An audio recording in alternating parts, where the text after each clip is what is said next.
and welcome to Concert Pipeline. I'm Steve Jones. Today on the program, we have an amazing guest. I'm really excited about it. It's actually someone I've talked to before. A couple years ago, I had a chance to interview him. It was a phone interview before the times of Zoom. And we had another really great chat. It was a lot of fun, and I got to dig deep into the life of Marc Broussard, and so we're going to be bringing that to you in a little bit. Really great folk musician, and he's touring. He's going to be playing the Chapel in San Francisco this weekend, Sunday, and tickets are available. So get them. Live music is back.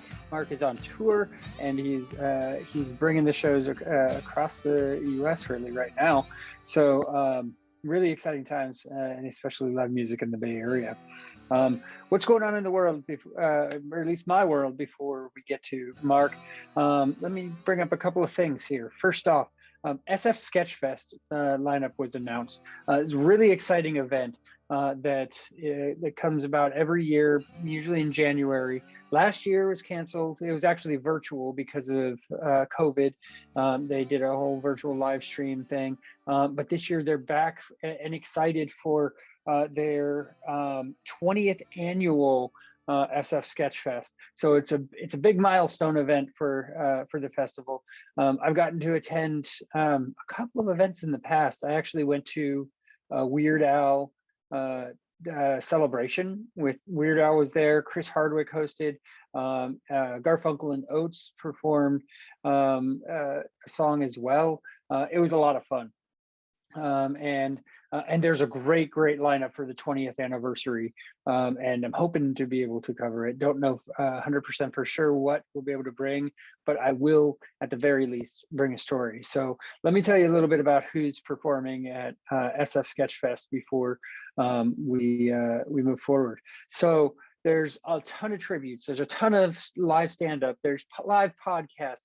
There's roasts. It's all. I mean, just if you want to laugh, SF Sketchfest is the place to be, and it's all across San Francisco in early January. So get your tickets. Couple of the events: a tribute to Cheech and Chong, which is moderated by Ben Fong Torres from Rolling Stone magazine.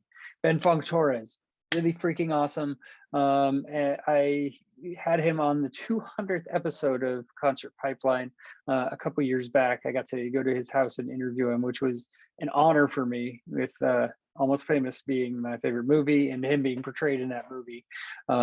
It was a moment I'll never forget for sure. So he's tributing Cheech and Chong. There's a tribute to Lorraine Newman from SNL. There's a tribute to David Alan Grier, a roast of Bruce Campbell, with lots of funny comedians, including David Alan Grier, and Elvira, Mistress of the Dark, Jennifer Tilly. Perfect Strangers is having a 35th anniversary event with the two dudes from Perfect Strangers, Mark and Bronson. So, God, 35. I was freaking a baby when that came out, but I remember watching that show with my dad. I just remember it, and it's awesome. There's some live movie reads. There's the show. This is just, we're talking laughing here, right? This is the show that I'm most excited about, and I actually bought tickets to because I wanted to go. I have second row seats. My buddy is coming in from out of town, actually out of state, to come join this, watch the show with me. And it's Let's Make a Poop with Triumph the Insult Comic Dog. Okay, this is where a little bit of history is needed. Been doing Concert Pipeline for eons. I started it back in 2004, I believe, as a television show. And we actually went to New York. My friend Colleen and I went to New York to the Conan O'Brien show, where we interviewed La Bamba from his band.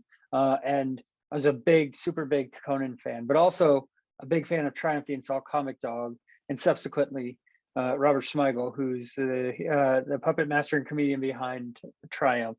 So if you don't know Triumph, after this podcast, after this program, stop what you're doing, go check out Triumph the Insult Comic Dog. Triumph has special guests on this Let's Make a Poop. It's a game show podcast, and there's celebrity panelists that include Weird Al Yankovic. Yes, yes, I'm a big fan of Weird Al. I even traveled to Red Rocks a couple years back, right before concerts stopped happening, to see Weird Al live in Red Rocks with the Colorado Symphony. So that's a big win. I did not get to see Triumph in New York when I saw the taping of Conan O'Brien. So it was always this thing that I wish I'd gotten to see him, and I'll get to see him and Weird Al. Oh, and one other person who's been announced on that program, and that is Ken Jennings. Ken motherfucking Jennings. The I don't know, one of the brightest trivia dudes, if not the brightest trivia dude in the history of America, the world. I don't know. He was the winning champion of Jeopardy for eons. I mean, he couldn't be defeated until one question defeated him in Final Jeopardy a long time ago. But this was around that same time period. I believe it was 03. My buddy Colleen and I also followed Ken Jennings' career throughout his Jeopardy winning streak, and it was so exciting. So this is a culmination of all of that. I'm excited to make a poop with Triumph the Install Comic Dog. There, I said it. There's so many more shows that are there. You got to look the lineup up at sfsketchfest.com. Tickets are on sale now. Whether we get to cover it for Concert Pipeline or not, I'll be there for the Triumph show and I'll report back. I'm so excited to get to go to that show, and hopefully a couple of others. Jeff Garlin is going to be performing. It'd be cool to get to see Jeff Garlin. There's a ton of other comedians that will be there as well. Too many to name, so check out the lineup at sfsketchfest.com. There's my plug for Sketchfest. Really a cool event in San Francisco, and glad to have it back. All right, so a couple other things. Thanksgiving just happened. I'll just share that, I had a fairly decent Thanksgiving. It wasn't bad. I spent it with my kids, my mom, and my sister. We all joined my kids' mom's family at this hall in Napa, where all the family got together. It was a great gathering, and the biggest win was I didn't need to do a lot of heavy lifting with the cooking. I didn't cook. I baked a dish, and I brought Martinelli's. What dish did I bake? I made a cranberry orange snacking bread. It's like a pudding cake sort of thing, but it was pretty light, and I think it was pretty tasty actually. And I had some left over the next night after I went on a hike with my kids and my buddy Joe and his family. We went on a hike and then came back, had some dinner, and I shared the cranberry orange bread with Joe and his wife, and they both said it was good, which they would not be blowing smoke with me. They would tell me if it was crap, and I'm used to hearing that it's crap. That my stuff is crap as far as cooking. I'm not a great cook, but I can follow a recipe okay. So did that, and then the next day after that hike, spur of the moment, I decided to take the kids to Santa Cruz, to the beach. We went to the boardwalk. They played a bunch of arcade games. We walked up and down the boardwalk. I had way too much food, a funnel cake all to myself, a burger, some fries, some chicken, popcorn chicken, you name it. It was too much. A couple of beers on the beach. It was a lot of fun. It was a great day to get out with the kids. And it's summer in December still, so you can't go wrong there, right? So that's really good. And then the last thing that I'll share before we bring Marc Broussard in is I've been doing a lot of reading recently. I've had some time to myself, being a single dude and having kids half the time. I've been doing a lot of reading of memoirs in particular. One from Jim from the Yardbirds, who we had on recently on the program. Read his memoir. I immediately followed that, actually bookended it because I'd started it, the next memoir, before I got into Jim's, and then finished it afterwards, and that is Andrew McMahon's memoir. I read Dave Grohl's memoir like a month ago. I'm reading a lot of musicians' memoirs at this point and hearing their and reading their stories, and I think am really connecting with them because I love hearing the stories about these musicians, how they got their start, what music was on in their household as a kid, what scratched that itch, and right now I'm actually reading Will Smith's memoir, which like the first third of it is about his rapping career with DJ Jazzy Jeff, and it's so interesting. It's just so interesting. He's a great writer. I wouldn't have even guessed that he'd. I mean, I shouldn't be surprised because he's freaking great at everything he does. Everything he touches turns to gold, and he's an amazing actor, musician, and now author.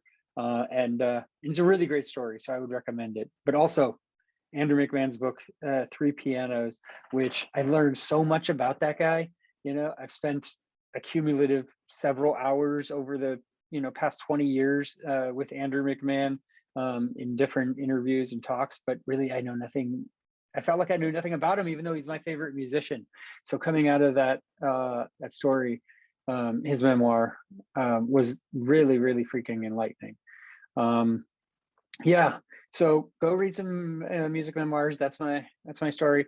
Marc Broussard also just put out a book, and I haven't gotten a chance to read it. It's a kid's book. My kids might enjoy it. You never know.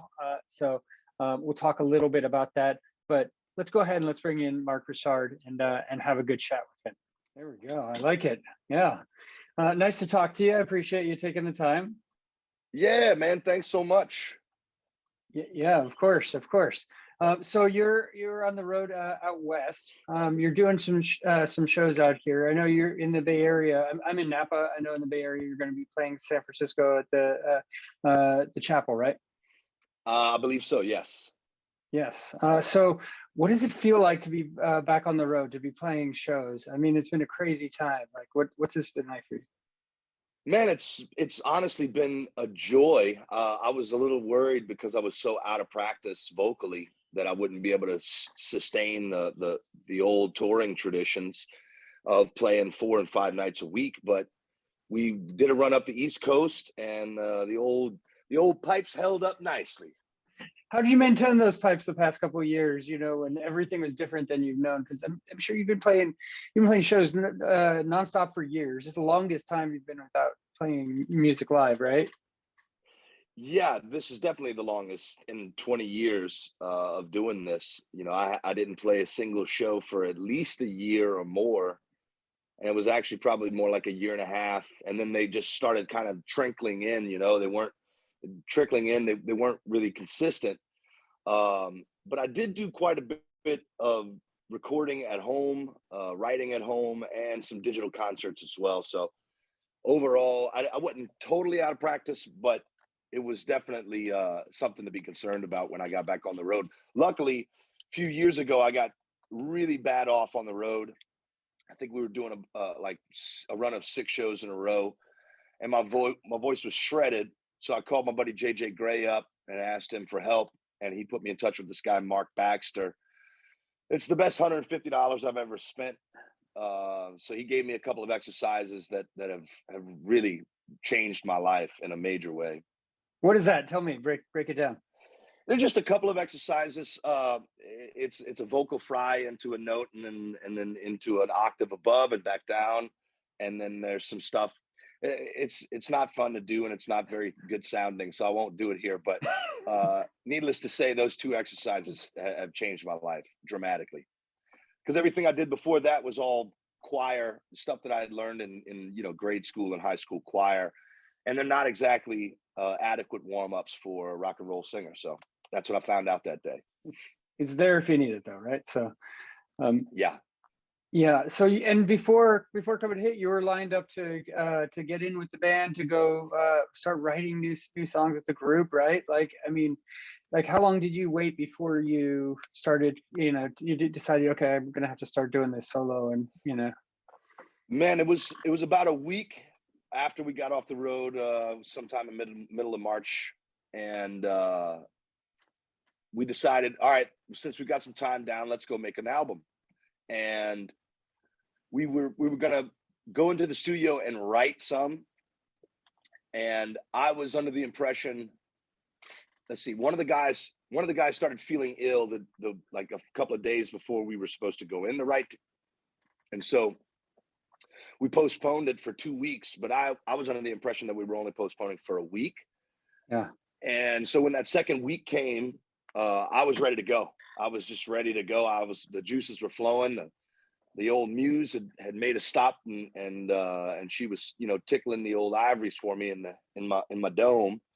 And so I just decided to take out all of the partially finished notes that I had and finish them myself. And within, I don't know, a week or two, I had probably 15 or 20 songs under the belt that I had just knocked out on my own. And then we just kept getting pushed back to go into the studio for some reason. We never really did it. But I started writing with a buddy of mine, Eric Krasno, earlier this year in preparation for him to produce the record. And he and I were only going to, write one or two to kind of round out this batch of material that I had. And we ended up writing a whole new album together in a matter of a week. So it was a very prolific couple of years of writing for sure. Yeah. So tell me about the writing, the content that you produce. Like, I mean, did it have a different feel from your perspective than to what you've done before? I mean, you're in a totally different situation pulling this together. Yeah, I mean, the stuff that I did on my own is all stuff that sort of just comes out of my brain. Like it zaps in and it kind of like it'll zap in. I'll pull out my notes, my voice notes, kind of work on some lyrics really quickly.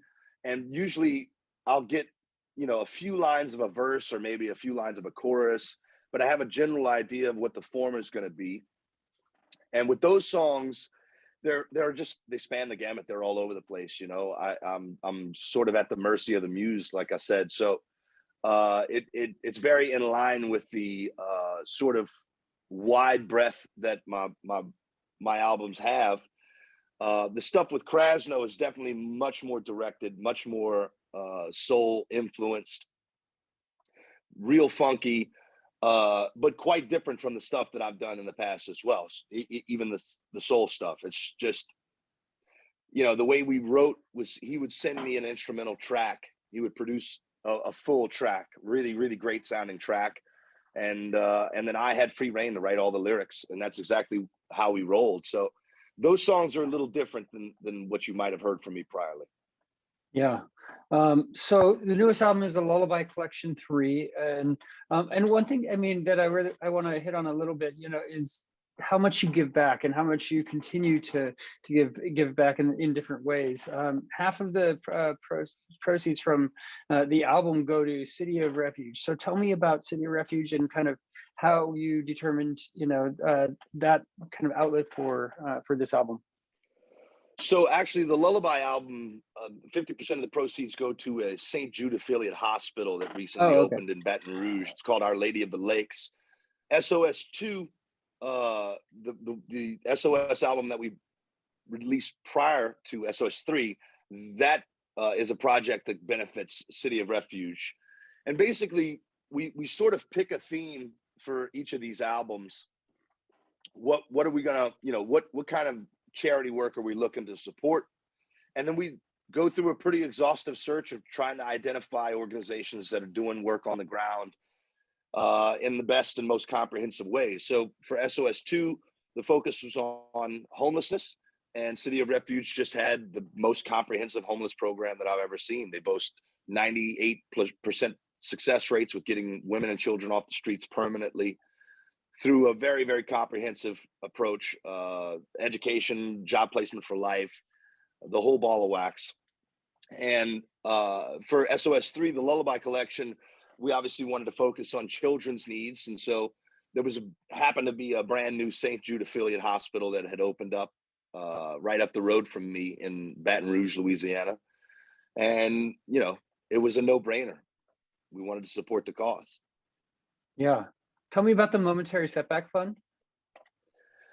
So the Momentary Setback Fund was launched after Hurricane Katrina. Obviously, the devastation in my home state of Louisiana was pretty dramatic, and the only thing I knew how to do was to do something to raise some money, and And so we knocked out a quick EP. We actually recorded most of it on a cruise ship. And then I tracked vocals shortly after on a trip to Holland, to the Netherlands. And we, like I said, we're always trying to use the music that we put out there to do something positive. And so whether or not we're raising money, we're always trying to put the best foot forward. Yeah. How did you hold up with Rita? Man, luckily, my little corner of Southwest Louisiana is quite often spared from the worst of these storms. I'm not exactly sure why it is. We haven't had a real serious storm since I was a kid. Hurricane Andrew kind of whipped our butts, but ever since, it's sort of, it's either to the west or to the east of us that really gets the brunt of these storms. Yeah, well, that's good. But I'm sure you knew people who were affected and everything by it, right? Absolutely. I mean, Katrina, we were on tour out west, actually. I think we were in San Francisco when the storm made landfall. And I had a couple of guys in the band at the time that were both living in New Orleans, and their families had to evacuate without them. It was an extremely stressful time, for sure. And then we were coming home right as Rita was making landfall. So I actually had my family evacuate to Dallas, and I just stayed in Dallas. I was flying through Dallas, so I just jumped off the plane and hung out for a few days there. We don't really mess around. No matter how many storms miss us, if it smells like it's coming close to Lafayette Parish, my wife and I, we leave town. We take the kids, pack up the RV, and roll out.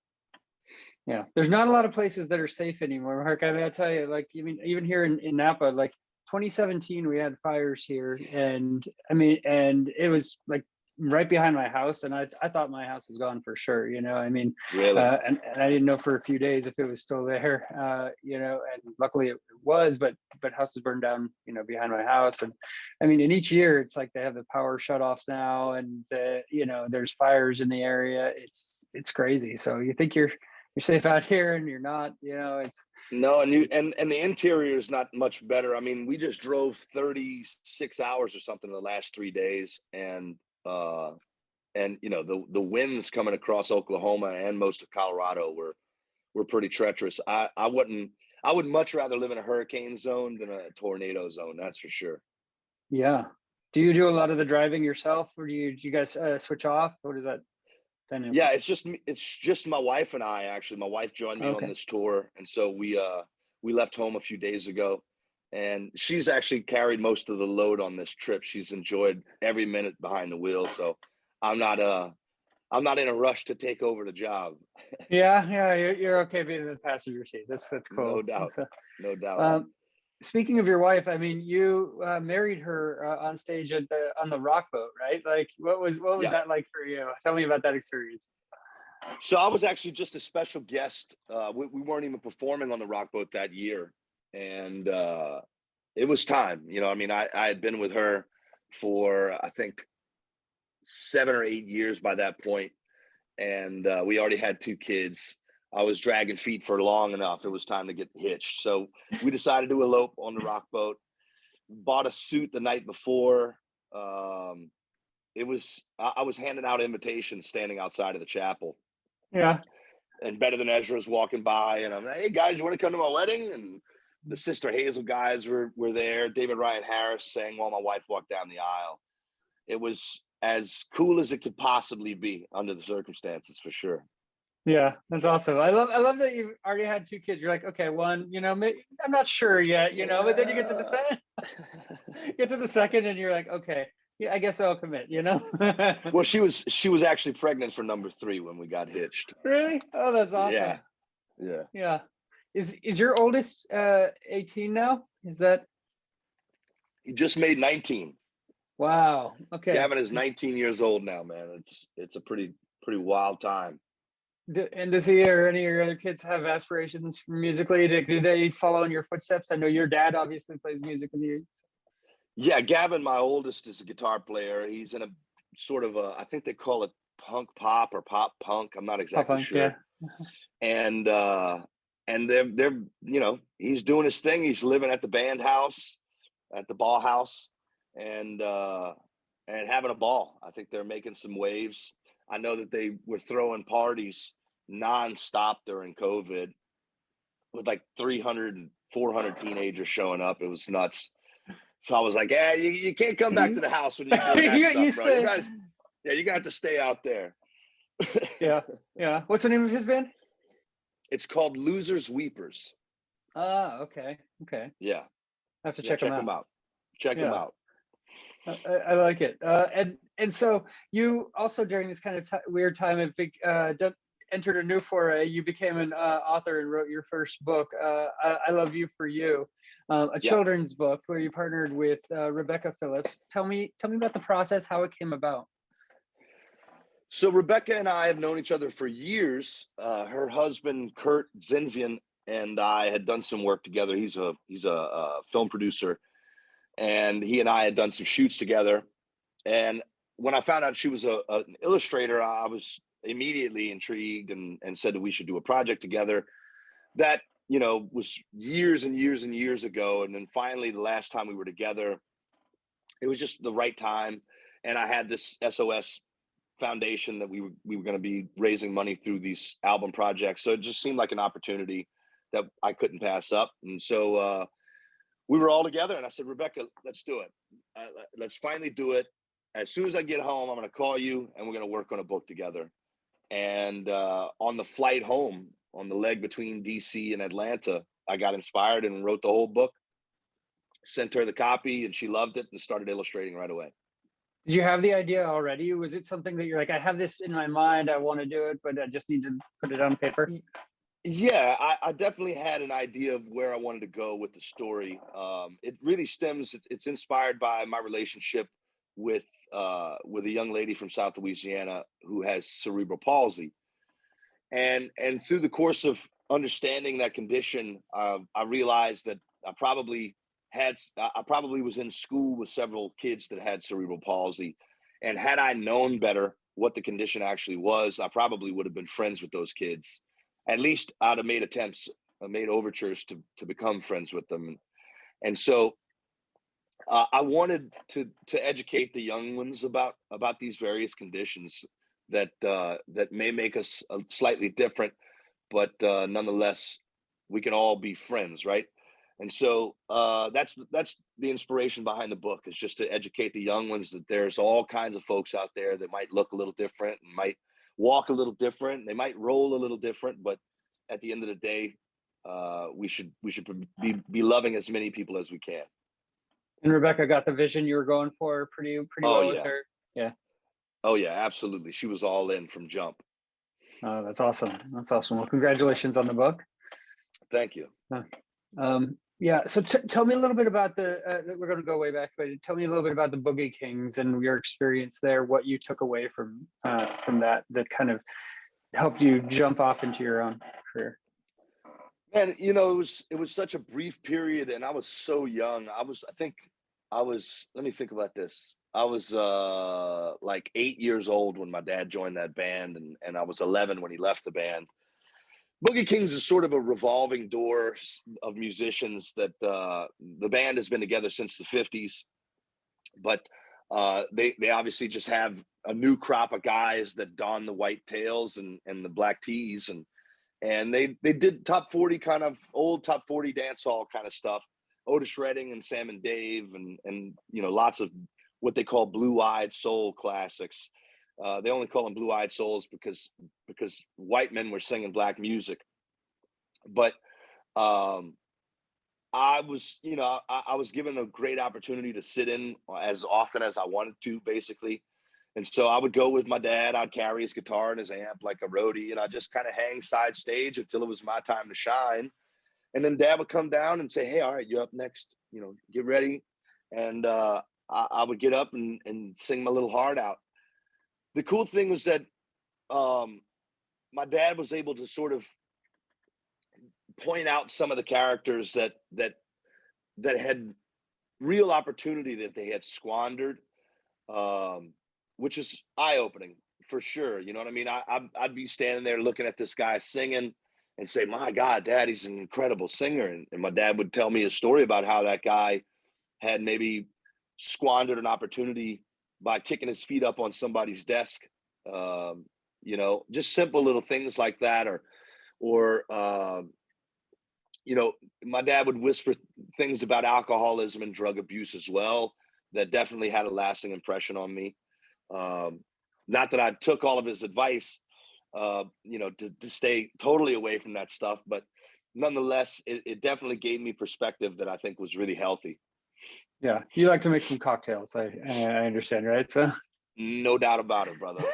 not a bad idea. Not a bad idea. So, but you were hooked, right? Like, I mean, that kind of, was it being on stage that kind of hooked you?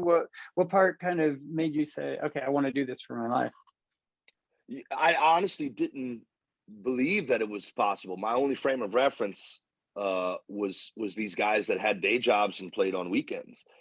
So I didn't really understand that I could be a professional musician full time until I started doing it. To be quite honest with you, I assumed that I was going to get a job out of high school working on an offshore rig somewhere, and that on my, you know, on my weeks off I would pick up gigs singing covers. It really wasn't until I was opening for Maroon 5 at 20 years old that I realized that I was going to be doing this for the rest of my life. Yeah.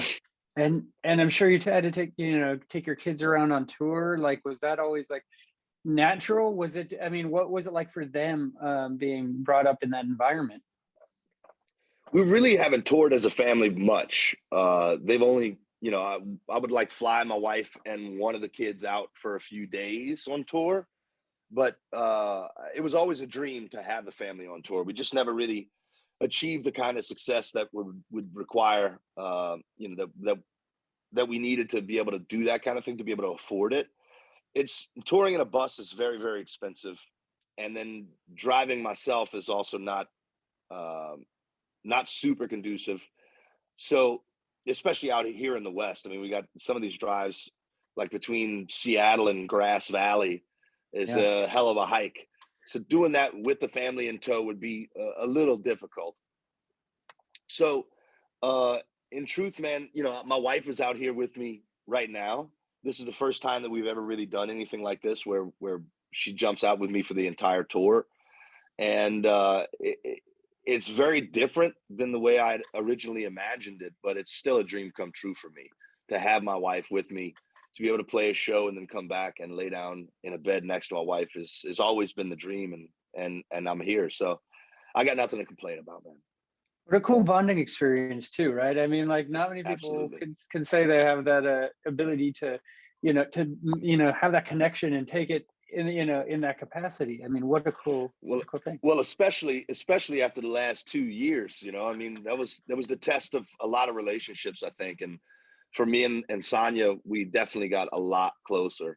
So, you know, I actually had to sit the kids down recently because they've been a little disrespectful lately. And I had to say to them, look, after 23 years together, your mother and I want one thing more than any other thing, and that's to spend every single day together. But you guys want some friends. And so she and I sacrifice about half a year away from each other. In other words, I sacrifice half a year away from my best friend so that you can have a social life. It would be nice if you guys could appreciate that sacrifice every once in a while. And I think they got the message. I think they got the hint. Yeah. Did they, I mean, have they come out, I want to ask you kind of a little bit about that, because like I had to put on a new hat through COVID too, right? I mean, as I think almost everybody did, with distance learning and Sure. everything, and becoming a teacher of sorts, it was nuts, right? Like, I mean, something you never think you're gonna have to do. I mean, did that bring you closer together with the kids? Do you think that they've kind of grown from that experience with your kids? Yeah, I mean, we, you know, as a family, we definitely are a lot closer than we were. We took several trips during the lockdowns together. We bought an RV a few years ago, so we just jump in the RV and roll out of town with no real plan, and book RV parks on the drive. So we're definitely a lot closer as a family now. I think the kids were so excited to get back in the classroom and get back into regular contact with their friends that it was really um, it wasn't agreeable to pull them out of school permanently, especially right now. We're trying like hell to convince them to come out of school and come on the road full time. I don't think it'll happen anytime soon, though. No, they're like, we're sticking here, we're staying with our friends. Yeah. I get it. Yeah. So you put so much of yourself into your music. I want to ask you about a couple of songs in particular. Honest is one song like that. You wrote that, as your grandmother was passing on. I mean, like, how do you get to a spot, to write the song, but then also be able to put yourself out there so much, in a sense that with something that's so personal like that? So the song that I wrote for my grandmother is called "A Life Worth Living," and Okay. I actually this has happened 4 times to me in my career, where I immediately upon learning about the passing of someone, in 3 instances it was people that I knew close, and in 1 instance it was a person that I was just a fan of. Immediately upon learning about this person's passing, the muse shows up and it literally just goes boom, like right inside of my ear, first line of the song. And with my grandmother, the process was pretty dramatic. In 2 of those processes, especially, they were very, very emotional experiences. Because I respond to the muse's calling, and I get up and I grab my computer and I go into another part of the house with my guitar and my computer, and I sort of just try to quiet my mind, and I can literally feel this person sitting next to me. With my grandmother, it wasn't so.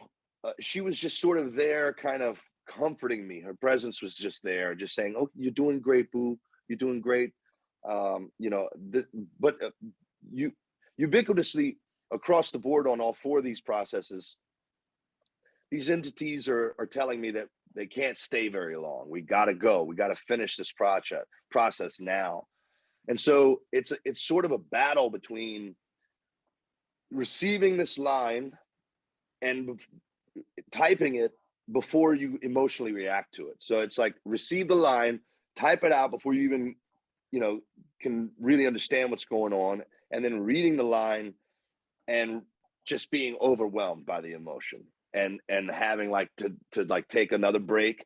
And then my grandmother's like, "Okay, baby, okay, but I really can't stay long. You gotta do this, With my friend Squirrel, there's a song called "Give 'Em Hell" on that same album, and it was a very similar process. As soon as I learned about his death, I heard the first line. Now, Squirrel was an English teacher. Yeah, so Squirrel really is there, like, kind of coaching me through the whole thing. He's like, "I need you to write this line, this line, this line." And then by the time I got to the bridge, Squirrel was like, "Okay, you got it, bro. I'm out of here."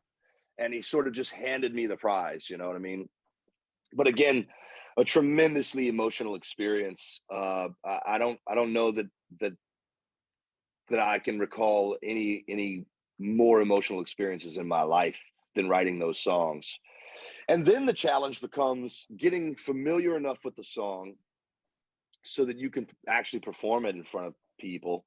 In 3 of these cases, I actually performed at the funeral, and so it's really just a matter of running it mentally and actually running it as many times as possible, so that you can sort of detach yourself from the emotion, so that you can get through the song.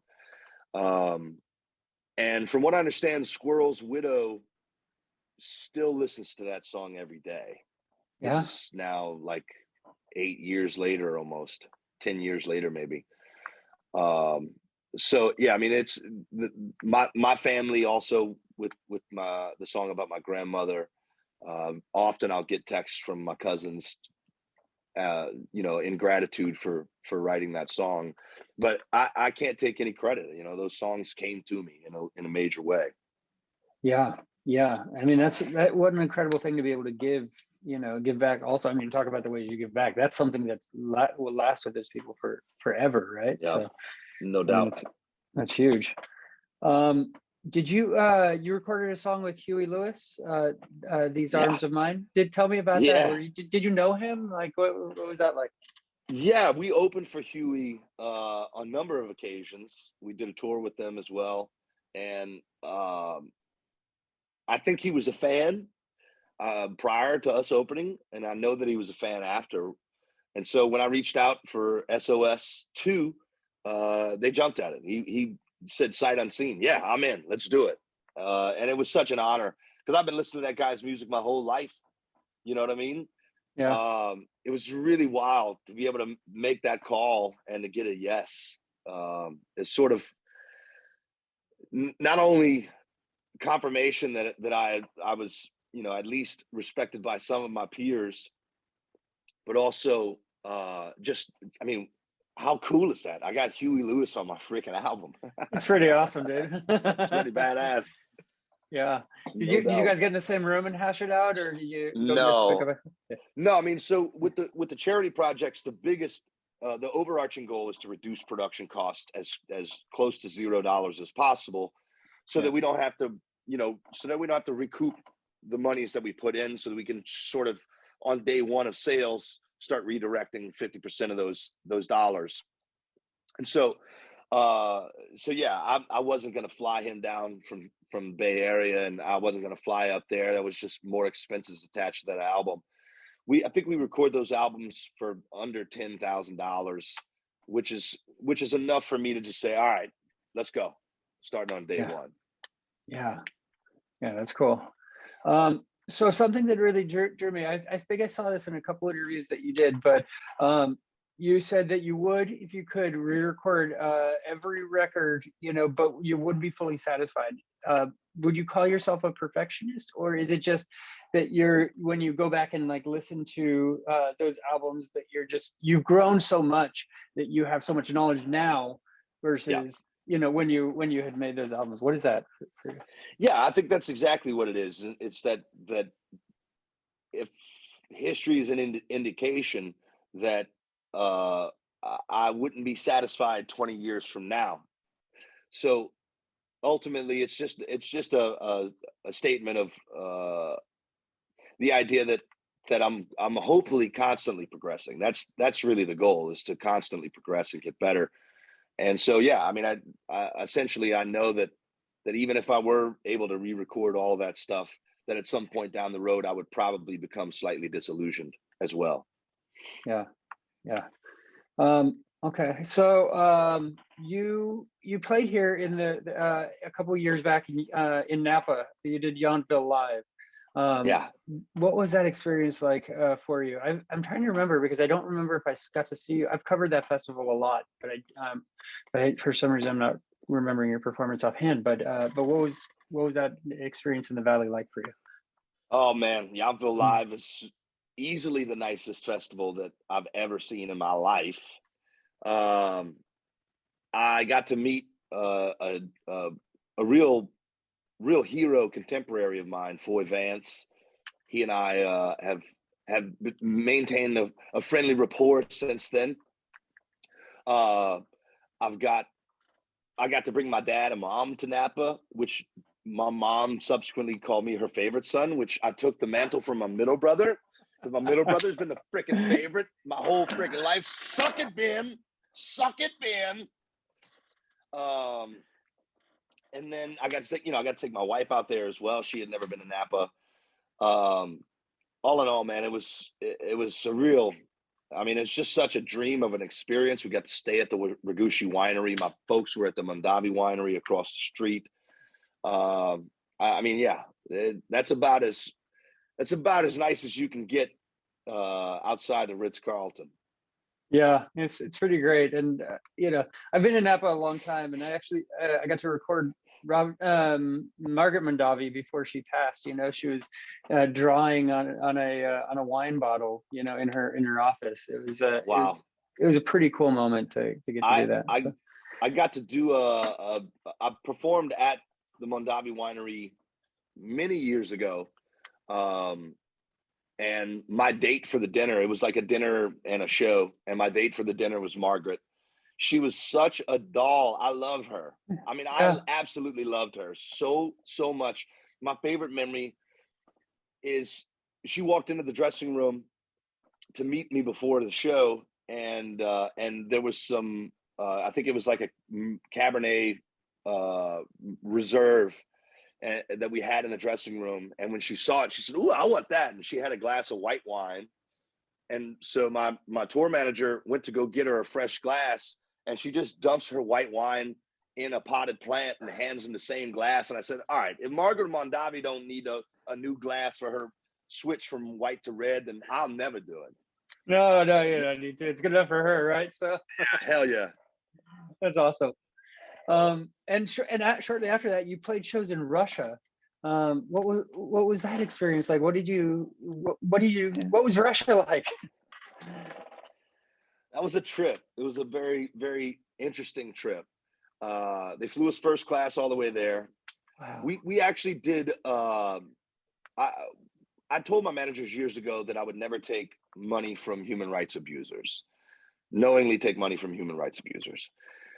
And so when this offer came in, we made sure to do as much due diligence as possible. And everything came up smelling good. So we booked the trip. When we got there, it turns out that we were there at the behest of a very powerful guy in Russia, a guy named Igor Sechin, who was the host of the St. Petersburg International Economic Forum. It's called SPEEF, sort of like a Davos or World Economic Forum. It's just one of these big economic conferences. And I mean, they definitely rolled out the red carpet. It was us, John Mayall, Joe Bonamassa, and then two other European acts that were on the bill. And the show was, we were supposed to hit the stage at like 11:30, and we didn't hit the stage till like 1:30 in the morning. Apparently things were not going very well. And our liaison, a gal named Vika, was very concerned with me thanking Mr. Sechin. She said, make sure that you thank Mr. Sechin. And so I kept forgetting. In between songs, I would just go to the next song, and I kept forgetting. And I had a buddy of mine out there with me who was side stage with Vika, telling her, he's going to say it. Don't worry. He's going to remember. And so I finally remembered. And by the end of me saying, thanks to Mr. Sechin, we love it here. It's beautiful here, blah, blah, blah. Sechin is on stage standing next to me. There were some steps that I couldn't see because the lights were blinding me. And he just walked right up and shakes my hand and said, "You were the best." And I have no idea what Igor Sechin's human rights record is. I have no idea. Yeah. But I do know that he is banned from traveling to the US. But before I decided to look into it, I decided to call a buddy of mine whose politics run in the complete opposite from mine. It's a singer from Germany called Gregor Mile, just to get his perspective, and tell him this weird situation I was in. I was conflicted about cashing this check. And he says, well, look at it this way. The money that he paid you is money that he can't buy weapons with. I was like, okie dokie. All right. I guess that's enough justification. I guess it's good enough. Yeah, I got a family to feed too. So ultimately we did the show. It was a lot of fun. There are some photographs, I think, out there of me and Mr. Sechin. But ultimately, I don't know if we'll go back. Yeah, but it was an experience. And I mean, were the audiences like completely different too? Like there, like we only played the one show. Oh, there's only one show. It was for this world, it's for this St. Petersburg International Economic Forum. So it was a bunch of, bankers and world leaders and whatnot. I think Putin was there. I have no idea, but it was super strange, very high security. Everybody was in tuxedos and ball gowns, but it was like a ballroom that was really sparsely populated. There couldn't have been more than about 100 people in the room. And if that, it was bizarre. It was a very, very strange experience. It was also during what St. Petersburg calls white nights. So the sun actually never fully sets. At 11 o'clock at night, it's the same. It looks the same at 11 o'clock as it does at 4 o'clock in the morning, which is a really interesting thing to experience for sure. We did some sightseeing. We took a riverboat tour. All in all, I had a really nice time there, but the show was very strange. I mean, it's an experience. No doubt, no doubt. Yeah. So, Mark, as we wind down, what would you say one of your kind of proudest moments of your career has been? You've been doing this for so long at this point. What was that point where you're like, okay, you know, this is something I'm really proud of, and I, you know, out of the whole experience? For one, when George Benson covered a song of mine called "Coming from the Cold," really more than anything, I was just happy because my dad is such a massive George Benson fan. It was really, it's a very proud moment for me to be able to say, Dad, I wrote this song. Your hero recorded my song. It's a really, that's an exceptional moment for sure. Proudest moment, I can't really point to one instance that I would say is bigger than that for me. I can't think of anything that would be bigger than that. The SOS stuff I love. I think that redirecting the funds that used to keep the lights on in office buildings in New York and LA now is keeping the lights on for people that actually need their lights kept on. It's definitely something that I'm grateful to have started, and something that I think I can hang my hat on for sure. Yeah, I mean, you have a lot to be proud of. Absolutely. What do you have planned after this tour? This is a big, long tour that you have cooked up. So we've got some more shows at home in December, and then we've got New Year's in Nashville, and then we'll head down to Florida in January for some shows all throughout Florida. And then my 40th birthday is in January as well. So we're taking a trip to Jamaica. We got this beautiful little Airbnb on the south coast of Jamaica that we found years ago. That is, I've never been more relaxed anywhere in the world. So I'm looking forward to going back. And after that, I have no idea. That's amazing. That's amazing. Yeah. Well, congrats on 40, and looking forward to the new trip ahead. And Mark, thank you for taking the time. I really appreciate it, and dig all the music and the great stuff that you're doing. So you got it, my brother. Keep up the great work. Okay. Absolutely. Thanks. Yeah, you have a good one. That was the interview with Marc Broussard here on Concert Pipeline, and that takes us to the final segment on the program, the music news.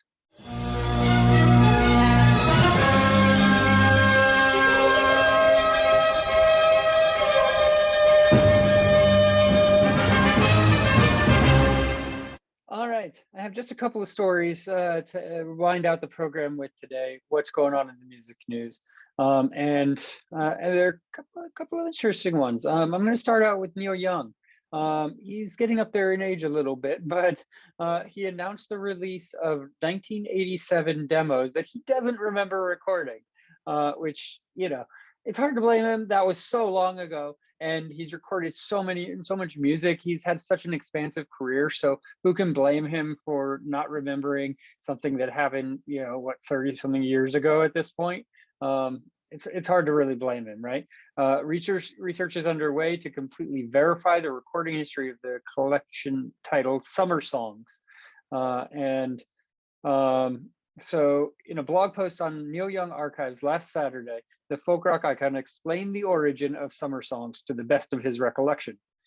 He elaborated that the recordings were labeled with the same date when they were found recently, and that they all have a very similar, unique sound. To give you an idea of place and time, Farm Aid and the Bridge School concerts had just begun their long runs. Bridge School, who had just started, which is incredible because Bridge School benefit concerts lasted forever. And I was lucky enough to get to be at the last Bridge School benefit concert where Metallica played before it ended its tenure. And so Young added that these songs were written and recorded in the studio, as far as we can figure. He noted that he cannot remember these sessions at all. These demos were then fleshed out in their final forms on later albums, from 1989's career-defining Freedom to 2012's Psychedelic Pill. So some of them made their way to light, even though the demos he doesn't remember. And some of these demos offer significantly different from their subsequent master album releases. The lyrics that are significantly different. When a firm release date for summer songs is still unconfirmed, Young wrote that these demos will be included in his upcoming compilation release, Neil Young Archives Volume 3. There's also a possibility these demos being issued as a separate Archives album before that. It's a beautiful listen, created over a short period of time that influenced 4 albums he wrote. Young admitted that research is being done to completely verify the recording history of the demos. So if you're a big Neil Young fan, that's got to be pretty exciting for you. Okay, this is a headline that stuck out. Now, Guar, if you're familiar with Guar, they are a huge metal band. It's been around forever. I've had the opportunity to see them once live as part of the Sounds of the Underground tour, I believe, back in 03 timeframe, right around there. I had a photo pass and was able to take pictures in the photo pit. And this is the only concert I've ever been to where when I walk into a photo pit, they give you a poncho. I had not seen Guar. I was kind of familiar with their antics to a degree, but was not prepared for what was to come. But blood cannons and toilet paper cannons and just hijinks. And I mean, it was a spectacle. It was incredible. It was an experience for sure. So Guar helped retrieve a fan's prosthetic leg that was lost during crowd surfing. How badass is that, right? And so they shared a video showing how they helped a fan retrieve his prosthetic leg during one of their concerts. And they shared a clip from the show in Los Angeles. And this prompted bassist Beefcake the Mighty to say, if anybody's got a fake leg out there or got an extra fake leg, send it our way because this guy needs his fucking leg. The leg eventually made its way back to its owner as the crowd cheered while he put it back on. The clip was captioned, "Not the first or last time someone lost a body part in the Guar pit. This time it was just caught on video." So there's video out there if you want to see that. And meanwhile, Guar did recently premiere their first feature-length documentary film, This Is Guar, at Fantastic Fest in Texas. It was described as a behind-the-scenes glimpse at the humans who have fought to keep Guar alive for over 30 years, including never-before-seen footage of late Guar founder and vocalist Dave Brockie, as well as interviews with band members past and present. There's a lot of guest appearances, including Weird Al Yankovic and other artists that are included in the documentary. And later that same month, Dave Grohl revealed that he nearly joined Guar as their drummer in his teenage years, and at one point had even begun sketching his potential costume. Grohl ultimately decided against joining the shock metal outfit, explaining, "Am I really going to invite my uncle to see me play when there's fake blood and cum shooting all over the place?" Dave Grohl, gotta love it. And speaking of Dave Grohl, that takes us to our final story, which we always try and end on a Dave Grohl story, but this is the epic time. Dave Grohl and Greg Kurstin have kicked off Hanukkah sessions. It is the night that this is recorded is the third night of Hanukkah. Last year during lockdown, Dave Grohl got together with Greg Kurstin. They recorded 8 songs that they released on the 8 evenings of Hanukkah. 8 songs that are by Jewish artists, mostly rock, but that's not exclusively. And that was the stipulation. And then released a video each night of them playing this. These songs became widely popular, and I was actually able to see Dave Grohl and Greg Kurstin perform the whole 8-song set at Bottle Rock in Napa Valley this past May. I believe it was May, right? When Bottle Rock happened, which was a total honor. And if you want to see those songs, all 8 of them are on Concert Pipeline's YouTube page, Concert Pipeline, or youtube.com/Concert Pipeline. You can check them out there. But it is Hanukkah again, so happy Hanukkah if you celebrate. But Dave Grohl and Greg Kurstin have kicked off their Hanukkah sessions with the cover of Lisa Loeb's "Stay, I Miss You." This isn't just any cover. This isn't just any cover. You have to check out this video. I highly recommend it. It is beyond brilliant. Dave Grohl, I don't even know how to describe it or really want to give away the exciting premise of it, but let's just say he's dressed up as a woman. He starts out singing the song like Lisa Loeb, and then it becomes metal. And then it goes back to Lisa Loeb, and then it becomes metal and goes back to Lisa Loeb, and then Lisa Loeb joins forces with the metal Dave Grohl, and it's just this mashup melody, which is, in my estimation, the only way to celebrate Hanukkah. So, you know, it's pretty badass. There have been 2 other subsequent songs. So if you want to check out those videos, you can go to Foo Fighters' YouTube page and check them out. There will be, of course, 5 more subsequent videos. No one knows what they're going to be yet. We'll have to get through these 8 nights to figure out what Dave Grohl and Greg Kurstin has in store. But again, if you want to check out some of their performances, where Dave Grohl is largely on drums in these performances also, which is pretty badass. Check out Concert Pipeline's YouTube page. Okay, I've yammered on for too long.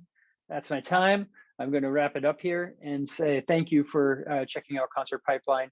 One other Dave Grohl tie-in that I'll close us out with is, it looks like we're going to be having an interview with Naked Raygun on the program in the coming weeks, which is pretty awesome. Really pretty excited about that. And the tie-in to Dave Grohl is that Naked Raygun is the concert that Dave Grohl went to that really inspired him to become a musician.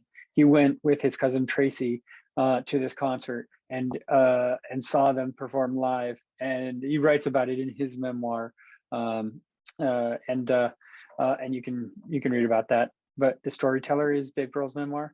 But we're gonna have Naked Raygun on the program pretty soon, I believe, and get to talk to them about Dave Grohl and their career as well, because obviously getting a nod from Dave Grohl is a pretty big deal. So that's our show. I believe next week we have Lizzie and the Makers on the program. They're going to be next up. Naked Raygun. We have Josh Radin in the future. Lots of great stuff coming up as we wind out 2021. Thank you for tuning in. For all of us here at Concert Pipeline, I'm Steve Jones. We'll catch you next time.